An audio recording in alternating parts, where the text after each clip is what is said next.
survivors were coming forward by the dozens to us, to other groups.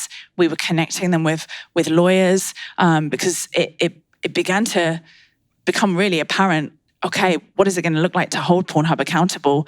Some of these survivors have had their lives completely ruined, and they've never had groups actually saying, we want to fight for justice for you. There needs to be restitution. And so we were hearing a lot of survivor stories, which was helping us understand from so many perspectives what was really taking place on Pornhub. And then in the midst of that, award-winning journalist from the New York Times, Nicholas Kristof, gets connected, and he decides to do his own investigation of what is taking place on Pornhub, speaks to some of, I remember within 10 minutes, he said he'd found non-consensual content of unconscious women. That in the videos, their eyeballs were being touched to check that they were unconscious. And he writes over several weeks of investigating. He puts together this piece. Months. Several months, yeah. Like about 3 months. The piece was titled The Children of Pornhub. And I remember the night before it getting released thinking this is going to be like the equivalent of like the David Smooth stone hitting the Goliath, like right in the spot. Like his critique is going to build on everything that's come forth the last year. And he's such a brilliant writer. And just that article again, if anyone hasn't read it, The Children of Pornhub, it was on the front page of the New York Times. The survivor whose story the piece centralized around was called Serena. And this beautiful, compelling photograph of her was on the sleeve of the front page of the New York Times. And that article was the tipping point for this whole movement, I believe. It was the moment where it felt like their castle was beginning to crumble. To be able to be in the trenches, on the front lines, and really to observe the relentless, ferocious, intelligent leadership of Lila through that season, playing out over time, and then culminating in that moment where they deleted 80% of their website, they removed the download feature, and it was deeply inspiring.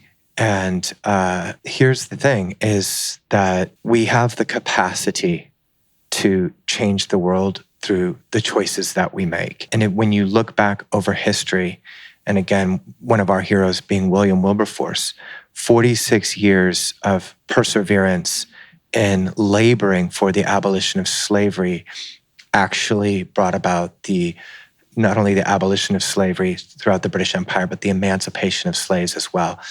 So it's deeply encouraging to be reminded of the power of our choices in this world and how our choices can actually change the world and how important that is, not only for our generation, but for future generations. But it didn't end there. So what happened next? Yeah.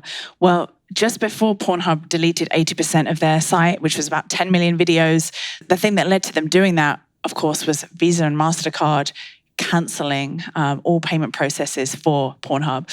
They later, several months later, did that for every MindGeek-owned site. December 2020, it was just Pornhub. And that was what caused them to delete all their unverified videos. And so the Girls Do Porn channel was a verified video. And on one of our other podcasts, we hear from a survivor of the Girls Do Porn trafficking. So Pornhub as a website was also partnering with many other like trafficking partner channels.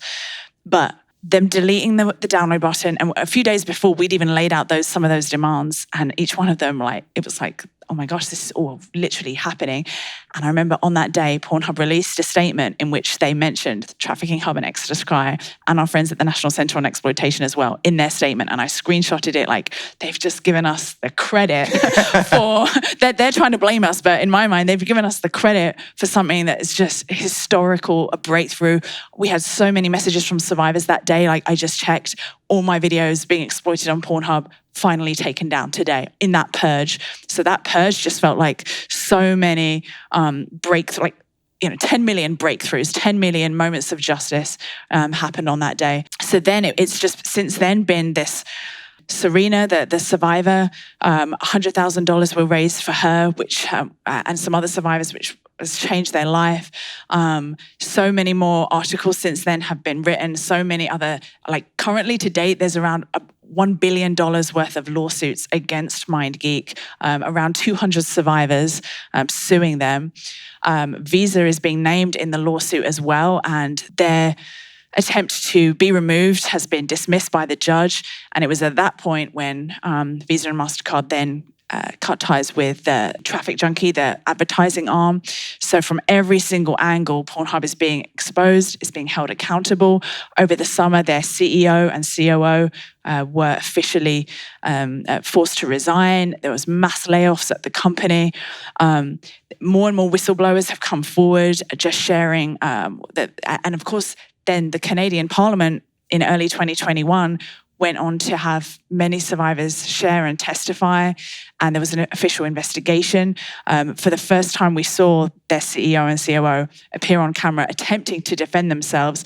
We made several videos cutting those interviews up because of some of the ridiculous, outlandish things that they said. I don't know if you remember. Yeah, oh yeah. Our whole staff watched through these Parliament videos online, jaws dropped, I can't believe they're trying to justify themselves in this way.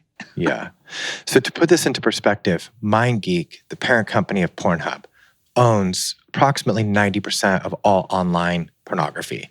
The user-based upload model of pornography had become the 800-pound gorilla. They had become the most prominent pornography sites on the internet. The Trafficking Hub campaign has challenged that model and has disrupted that model, and so we're still in. This is still underway. All the developments that are happening, but the major credit card companies severing ties, the lawsuits that are coming out, and again, we've watched Lila tweet day after day after day after day. We've watched her relentlessly pursue justice for victims and accountability for the perpetrators. That is the heart and the spirit and the essence of what this movement is about what we're about. And I'm just so deeply encouraged to see that, when we not only personally make choices, towards this end, to hold perpetrators accountable, to bring justice for victims, but when we unite collectively as a people to those ends, that we can actually bring about change in the world. You can check out all our podcast episodes, articles, and films at exoduscry.com and join the daily conversation by following Exodus Cry on all